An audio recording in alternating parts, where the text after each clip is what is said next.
तमिलनाडु विषय है सर, नहीं वो सुनकर जाए सर। बहुत सारे और तमिलनाडु का फैक्ट्स है, सुनना चाहिए। क्यों भाग रहे हैं, ये ஓடுறீங்க தமிழ்நாட்டை பத்தி உன்ன நிறைய விஷயம் நான் சொல்லணும், ஓடிராதீங்க।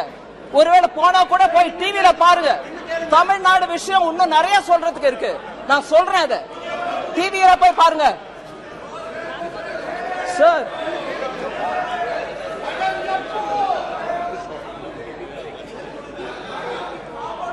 Sir, more matter on the aims of Madurai, sir. Budget was increased from 1,200 to 1,900 crores. Land acquisition late किया तमिलनाडु में, इसलिए तो वो लेट हो गए, भाग गए। सुनने में डर हो रही है उनको सच्चाई। Land acquisition late பண்ணதுனால 1200 கோடியில இருந்து 1900 கோடி வரைக்கும் போன அந்த பட்ஜெட் இன்னும் நடக்காம இருக்குன்னா அதுக்கு படி அந்த ஸ்டேட் கவர்மெண்ட் எடுத்துக்கலாமே தவிர மத்திய அரசு மேல இல்ல। அதே சமயம் கோவிட் சமயம்ல விசிட் பண்ண முடியாம போச்சு। Because of COVID, the site inspections could not happen, and as a result, they could not speed up the work. I can understand the difficulty of the state government, but no, I don't want to hear.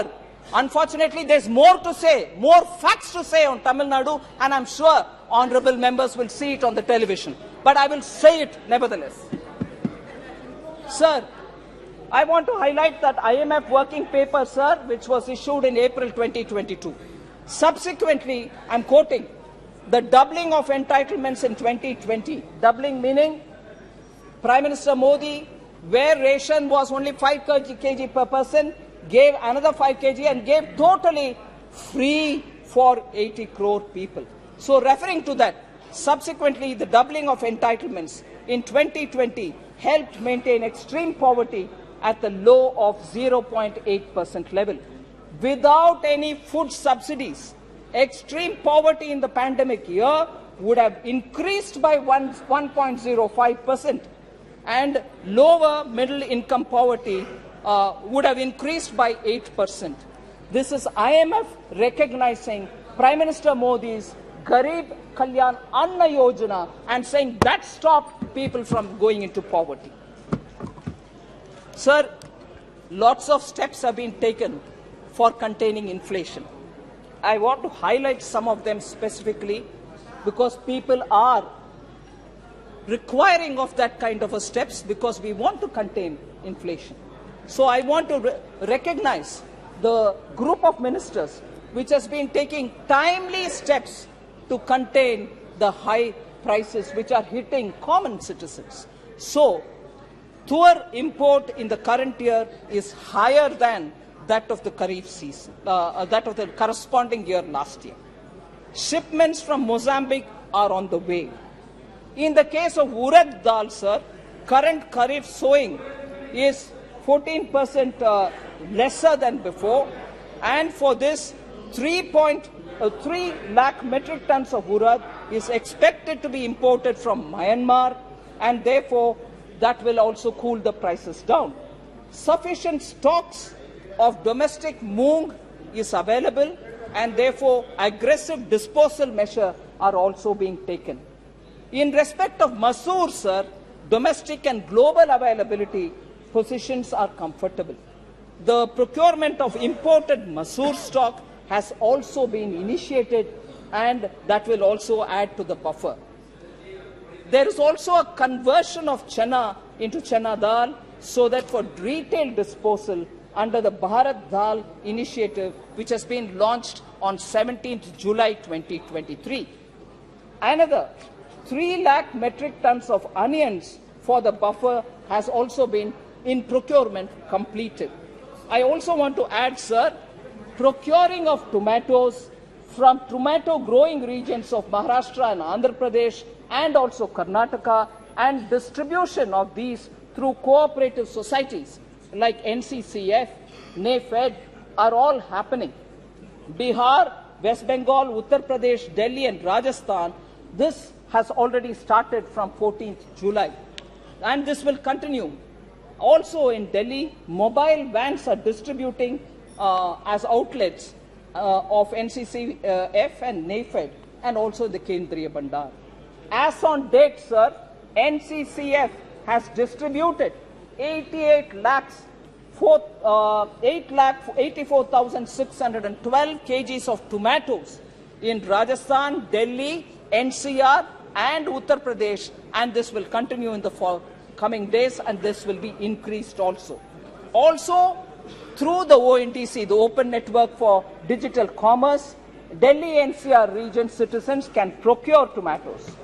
Already prices in Andhra Pradesh and Karnataka, the wholesale mandis of tomato has started coming down below 100 rupees, and we expect this to also help us. As of today, sir, we have booked tomatoes from Kolar Mandi and coming to Delhi, and this will be coming at 85 rupees per kg. Also, the wholesale price in Andhra Pradesh, as I said, has already started coming below 100. We have also initiated imports from Nepal by removing the import restrictions, and the first lot of tomatoes from Nepal are likely to reach Varanasi, Lucknow, Kanpur by Friday itself. NCCF is planning a mega sale of tomatoes in Delhi NCR region at a subsidized rate of 70 rupees this weekend and covering all the nooks and corners of Delhi. So I want to highlight the fact that on these essential commodities, we are taking enough steps, but more will also be taken because we are conscious that people need essentials at an affordable price. So COVID management also tells a lot about how we were able to, sorry? Minister has already placed all these statistics. So it's again a repetition.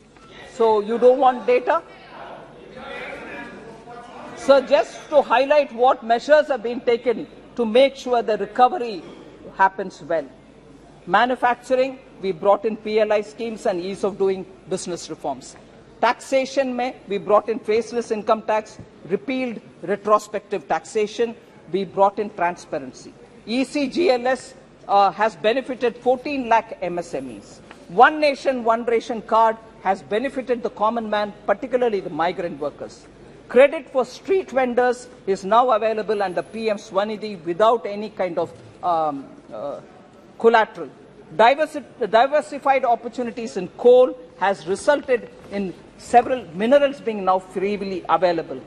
Account aggregator has come in play, and also limited liability partnership have been provided, a lot of ease of doing business.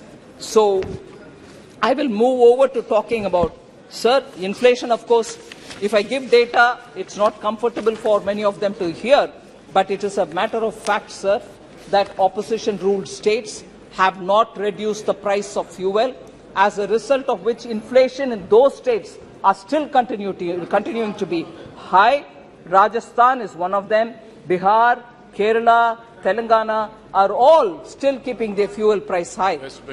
Punjab, in fact, has gone to increasing the price of fuel. As a result, inflation pressures are being felt, although Prime Minister Modi twice reduced the price by cutting down on excise duty. Sir, MSME, I had a few things to say, but for the constraint of time, I'll move over to talking on how Modi ji has kept the whole nation in mind. North, East, West, South, all of them have been given several important projects. Sabka Saath works out, sir. East, for instance, 5 fertilizer factories have been saved from closure. 4 of them in eastern India: Gorakhpur, Barauni, Talcher, and Sindri. Northeast, actually, a special program called PM Divine was given, as a result of which 6,600 crore fund reached the Northeast for livelihood development, social development, and infrastructure development. Capital expenditure has also been given as grants to many of the states. So Northern India, in fact, particularly Jammu and Kashmir, benefited after Article 370 has been removed. An immense lot of progress is being made in J&K. I want to focus also, sir, on the central India, where commencement of commercial coal mining has actually helped the states. Now, production of wheat in Madhya Pradesh has increased from 174.8 lakh tons to 352.7 lakh tons in the last decade. Madhya Pradesh's share in wheat export is now 46%. And also, if you look at it, paddy also is now being produced on a higher number. 53.2 lakh tons is now 131.8 lakh tons. So, actually G20